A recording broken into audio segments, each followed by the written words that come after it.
Mais uma vez, estamos reunidas para esse momento especial, espiritualidade na ação.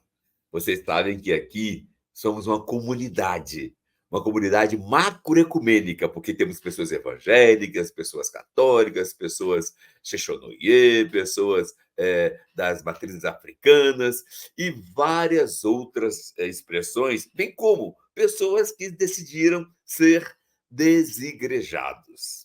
Bem-vindas, bem-vindos a todos. E vocês sabem que o ICL tem esse vigor e essa força que cada um de vocês, seguidores, seguidoras, dão seu like e faz com que mais e mais pessoas venham participar desse momento tão especial, que é um momento de debate, reflexão.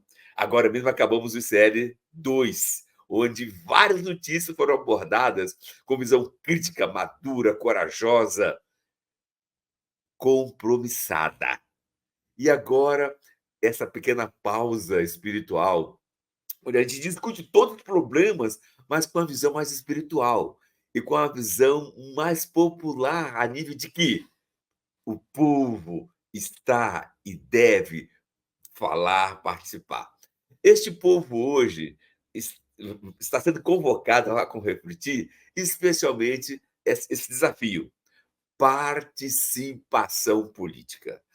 Tudo que o Brasil precisa é de trazer a juventude, trazer as mulheres, trazer o povo afro-brasileiro a ter mais participação política. Ora, eles querem, nós queremos, só falta a sociedade, a classe média, demais irmãos pobres, entenderem que só mudaremos o Brasil se nós soubermos votar no povo pobre, nas mulheres, nos negros, nas pessoas que não estão aí fazendo da política a profissão de roubar e desviar dinheiro. Eu proponho a todos vocês que não vote em nenhum político que já vai para o segundo ou terceiro mandato. Vote só em gente nova, para a gente renovar a política. Este é o meu compromisso. E eu pergunto, é o seu também? Então, hoje o tema é espiritualidade e participação política. Convido, então, a nossa jovem Bárbara, que é uma jovem dinâmica, que está aí para ajudar a melhorar a política do Brasil, para se apresentar. Cadê a Bárbara?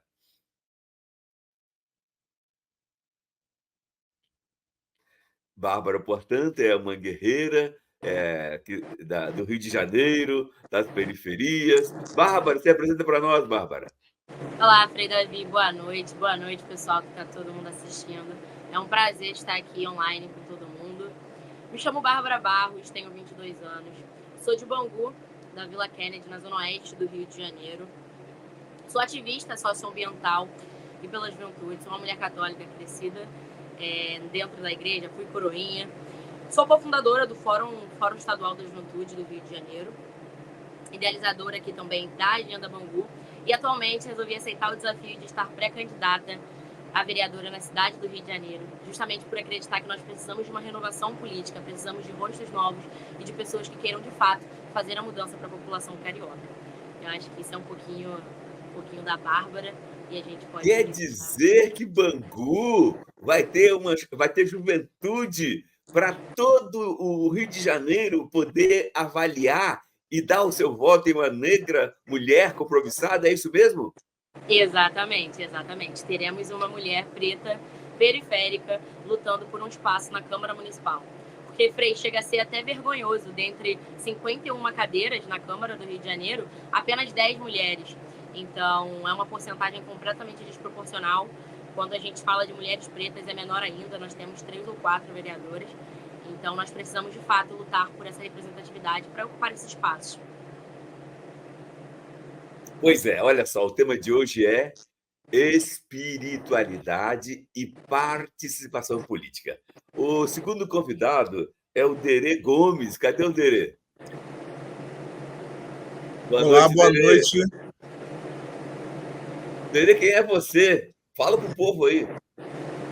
Boa noite, agradeço ao Frei Davi por esse espaço, muito feliz de poder estar aqui conversando com todo o público do ICL. Bom, eu sou o Derê Gomes, eu sou historiador, formado pela Universidade do Estado do Rio de Janeiro, a UERJ, com mestrado em Planejamento Urbano pela FRJ.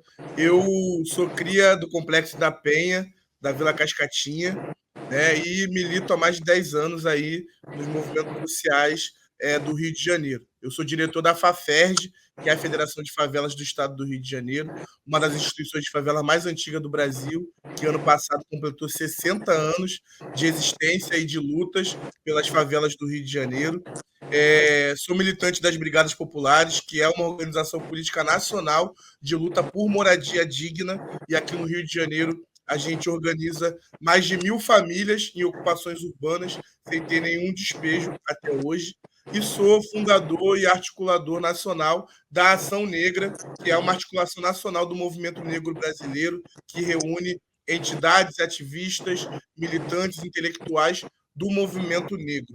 Né? Então, esses são os lugares de onde eu falo, né? Essas são as organizações que eu ajudei a construir aí nos últimos 10 anos e que tenho muito orgulho de fazer a luta do movimento negro, a luta das favelas e a luta também por moradia digna. Né? Então, e sou pré-candidato a vereador na cidade do Rio de Janeiro pelo PSOL, que é o partido também que eu venho construindo aí nos últimos anos.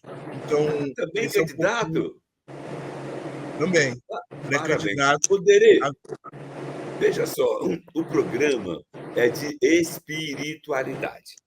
E a pergunta que eu tenho para você é a seguinte: como é que você liga espiritualidade a todo esse movimento, a todo esse trabalho que você realiza em prol do povo, Derê?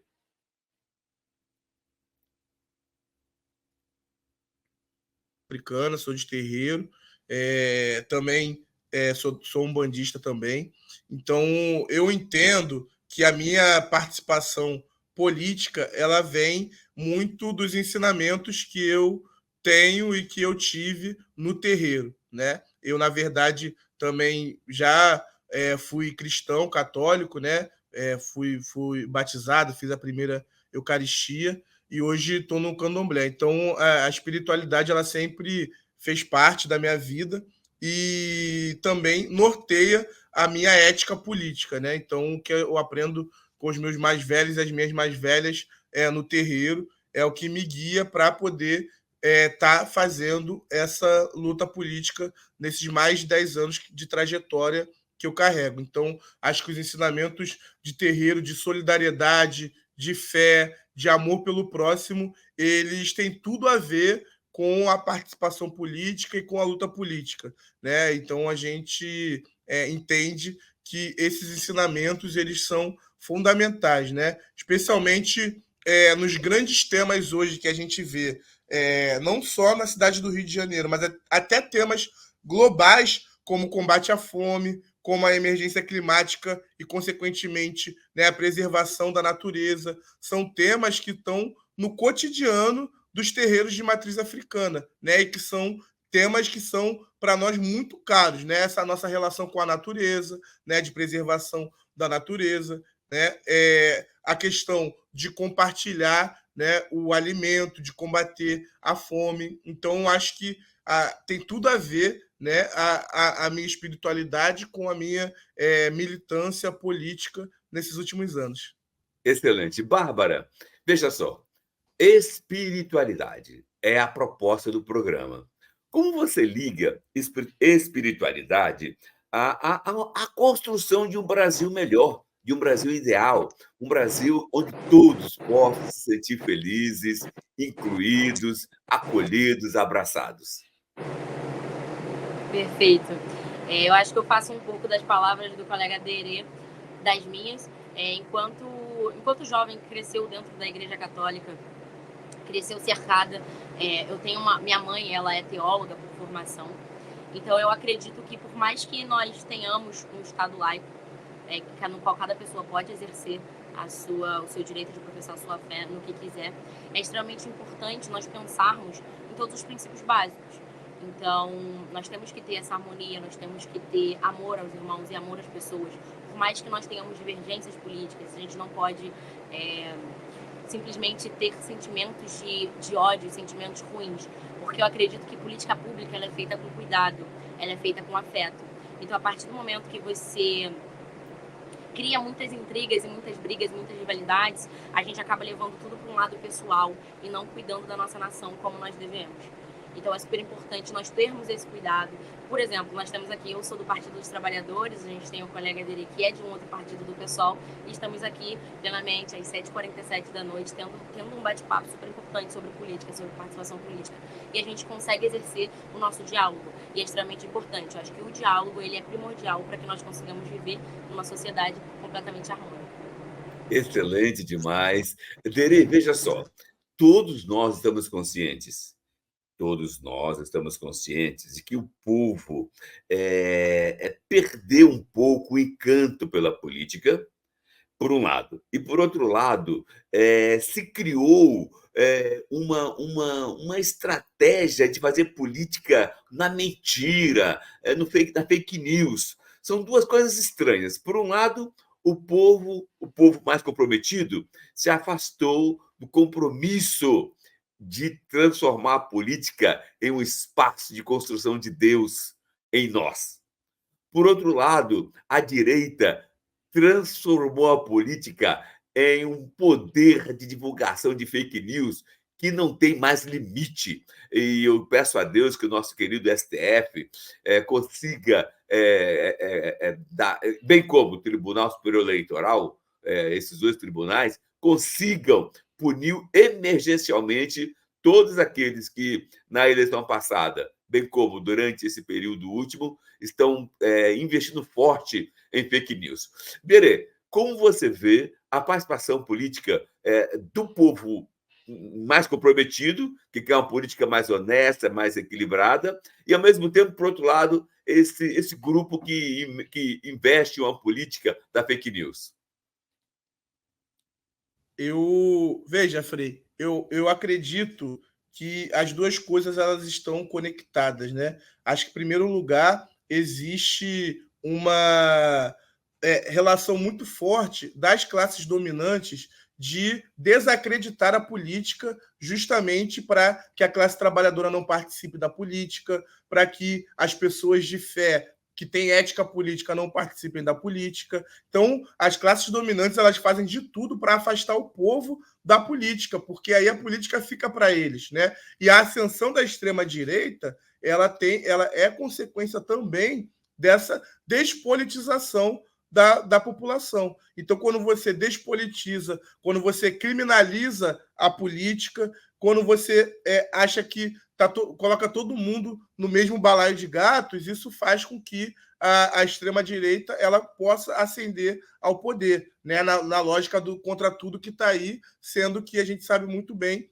que a extrema-direita faz parte do sistema, né? Então, e aí eles ganham poder político para poder disseminar essas fake news e, consequentemente, faz girar essa roda e alimenta esse ciclo. Porque quanto mais mentira, quanto mais fake news, mais afasta as pessoas que querem fazer política com a verdade, que querem fazer política para o povo, né? Porque se pegar, por exemplo, os grandes nomes de destaque da extrema-direita brasileira, que ascenderam nesse último período junto ao ex-presidente, você pode pegar a atuação parlamentar deles, seja na Câmara Federal, no Senado, ou nas Assembleias Legislativas estaduais, são participações políticas medíocres. Eles não têm nenhuma proposta de melhoria da educação, eles não têm nenhuma proposta de política pública de saúde, eles não têm nenhuma proposta que melhore a vida das pessoas,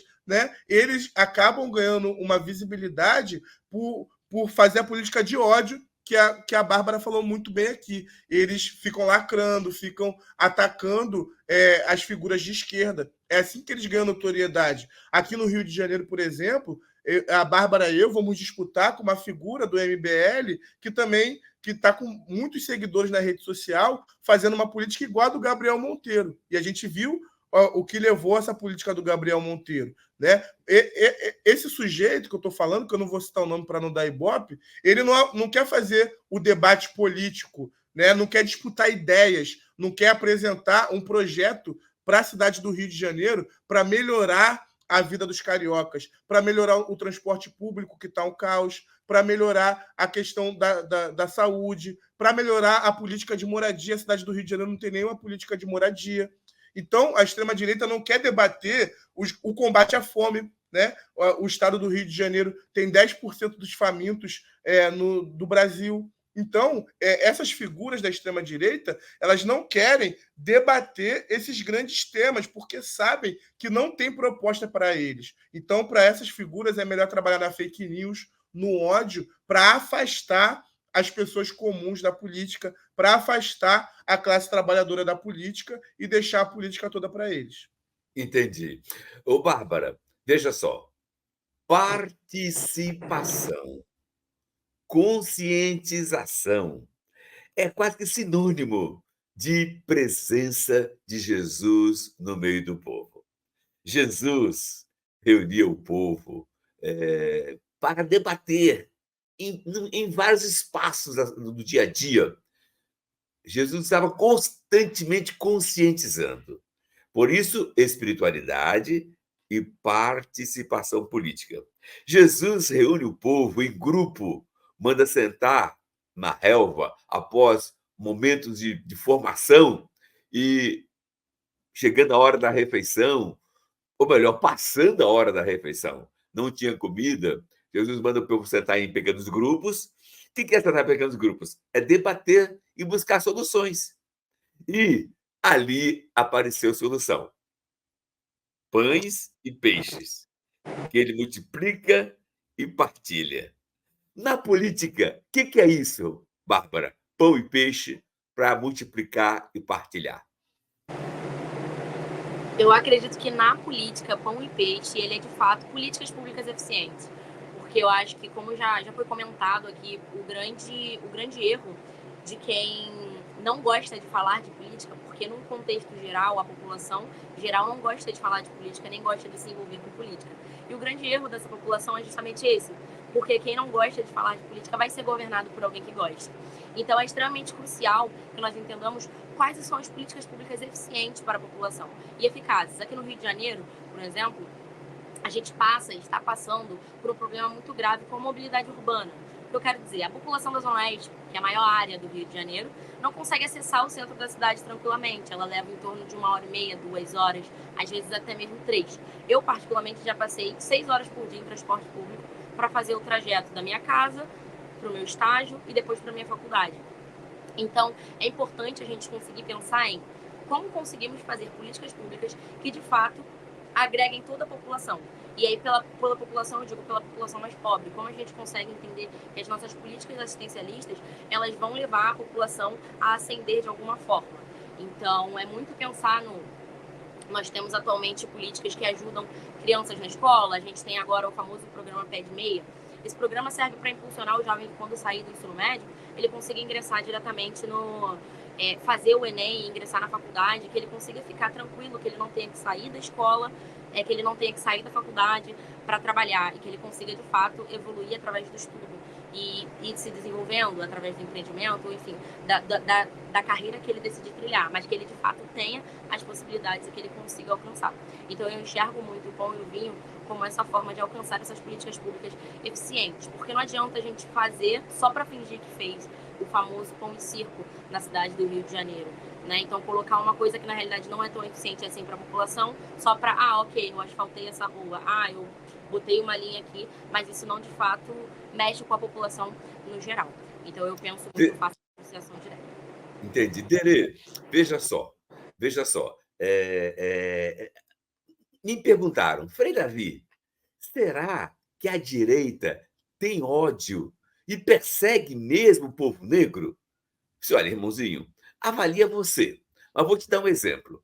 Agora, no Senado, está sendo votada a renovação de lei de cotas para negros nos concursos públicos federais.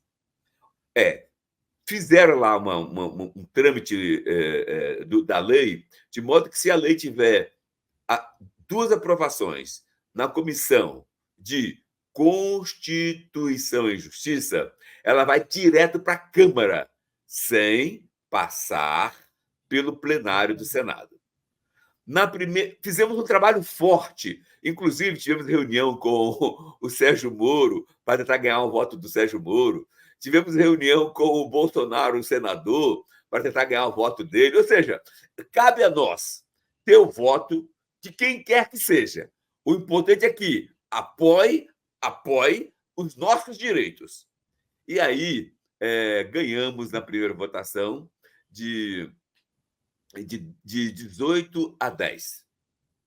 E aí tivemos muita preocupação, porque muitos senadores de direita faltaram na primeira votação. Então, na segunda votação, nós, muito preocupados, sem saber se realmente a direita iria comparecer em peso para nos derrubar, e fizeram um trabalho lá, mas o nosso trabalho também foi muito forte. O fato é que muitos senadores de direita, para ficar de bem com o grupo deles, não compareceram na votação. E nós ganhamos foi na segunda vez, ganhamos a votação. De modo que o projeto de cotas recebeu o status de ir direto para a Câmara Federal. O senador Bolsonaro, insatisfeito com isso, ele assinou uma petição pedindo ao presidente do Senado que obrigasse o projeto a ir para o plenário do Senado. Ora, para que ele consiga que o projeto de cotas volte e vai para o plenário do Senado, ele tem que ter pelo menos 8 votos de senadores a favor dele. Ele conseguiu mais de 19 votos de senadores a favor dele. Então, com isso, o projeto de cotas que ia para a Câmara há 15 dias atrás voltou para o Senado e vai para o plenário. E lá eles querem, a todo custo, acabar com a cota de negro. A perseguição é grande. Eu te pergunto, isso é uma... O que é que a direita tem contra o povo negro? Será que eles querem continuar com o período da colonização e da escravidão? Ou isso é realmente uma falta de informação? Bom, antes de responder, Frei Davi, queria dizer aqui, aproveitar o espaço, que eu estou muito honrado de estar fazendo essa conversa aqui com o senhor, porque o senhor é uma grande referência na luta por ações afirmativas para o povo negro aqui no Brasil, né? E eu falo isso porque eu fui estudante cotista na minha graduação, estudei na UERJ, que é pioneira das cotas, entrei por cotas raciais, me formei, né, o primeiro na universidade pública da minha família, depois ingressei no mestrado, também por cotas raciais, na UFRJ, no Instituto de Planejamento Urbano, que é referência na América Latina, eu pude estudar lá, e hoje eu sou servidor público da UERJ, voltei para casa e passei no concurso público também por cotas raciais. Então eu digo sempre que eu sou um filho das cotas, né? E pude, na minha graduação, durante algum momento, ser bolsista de iniciação científica e estudar um pouco sobre política de cota e ações afirmativas. E nós fundamos na UERJ, né, um projeto de políticas públicas e ações afirmativas na UERJ. Então, tudo isso não seria possível sem a sua luta, a sua militância, o senhor que veio antes de nós aí e travou uma grande luta para que a minha geração pudesse ter acesso aos estudos, acesso a um concurso público por conta da política de cotas, das ações afirmativas. Eu quero dizer diretamente que a direita, né, o senhor está aí com essas grandes figuras aí atrás, o Darcy Ribeiro dizia que a nossa classe dominante ela é herdeira de donos de pessoas escravizadas, e por isso eles não vão aceitar nada menos do que a escravidão. Então, a direita ela é extremamente racista, a nossa classe dominante é extremamente racista,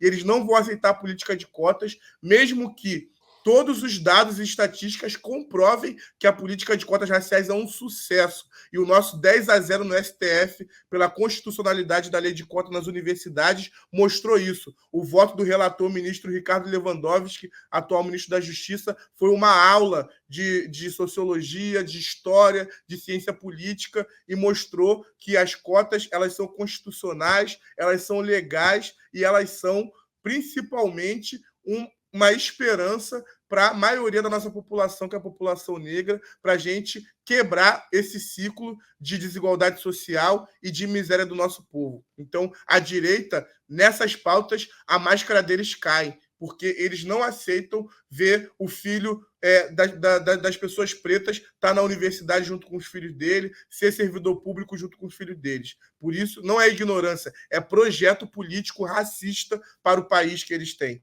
Então, não nos resta outro caminho senão combater a política da direita. A gente vê os bolsonaristas, eles até as pessoas conseguem perceber melhor, mas tem outros aí, como o Partido Novo, por exemplo, que é o partido que tem o maior número de pessoas brancas filiadas, o único partido que votou contra o Brasil ser signatário na política de igualdade racial da ONU, enfim. Então, a gente tem a extrema-direita com esse projeto político de país racista contra o desenvolvimento e a ascensão do povo negro.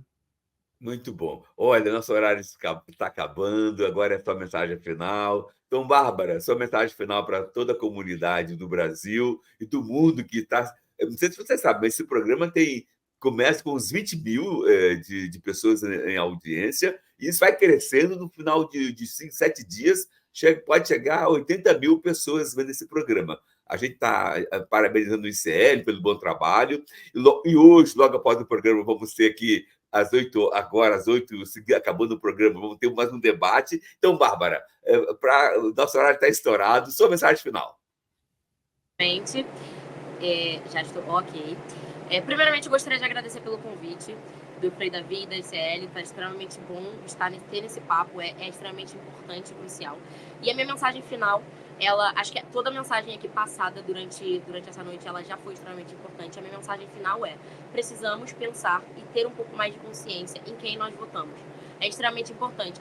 Você pode falar que você não gosta de política, você não quer se inserir, mas o seu voto é tua única arma. Então é importante você pegar o teu voto na mão, porque ele vai decidir. Ele vai decidir quem são as pessoas que estão votando nas políticas de cota, ele vai decidir quem são as pessoas que estão votando para, de fato, que você tenha uma qualidade de vida. Então é importante a gente ter esse processo de renovação política, a gente ter esse processo da população jovem estando nesses espaços de tomada de decisão e cada vez mais fazendo e lutando pela diferença na cidade do Rio de Janeiro.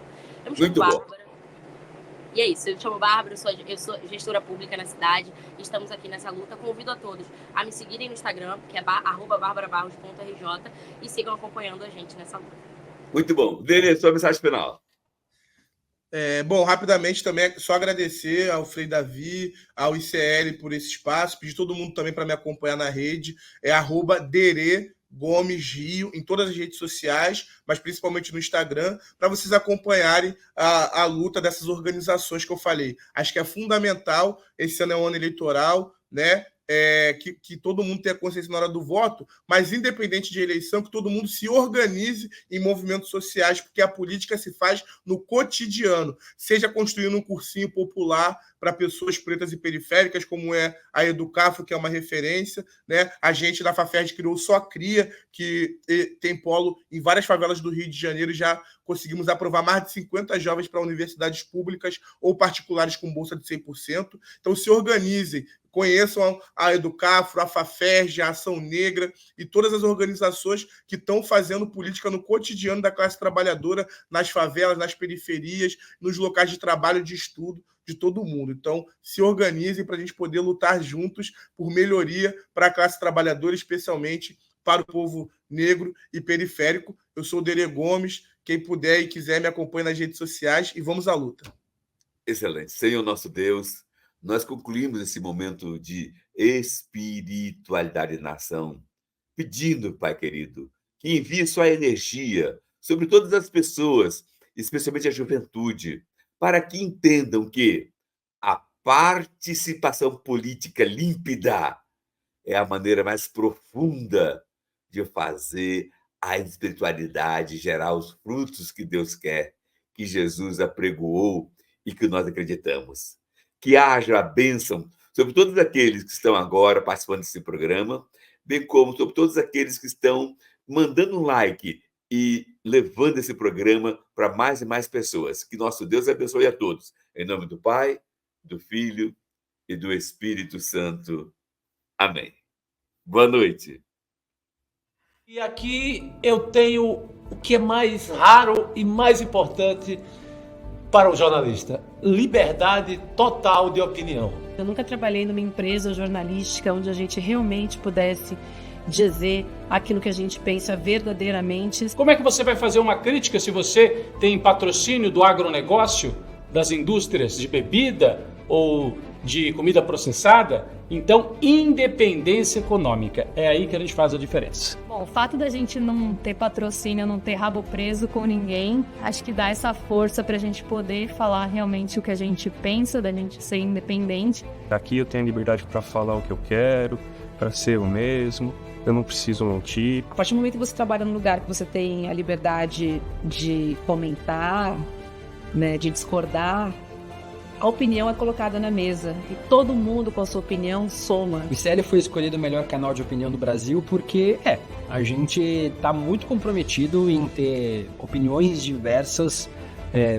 muitos especialistas. É o único canal que não tem o comprometimento com empresas, com lobby, com publicidade, com monetização, enfim. É um canal 100% livre. Absolutamente independente dos interesses das pessoas que são mais poderosas no país.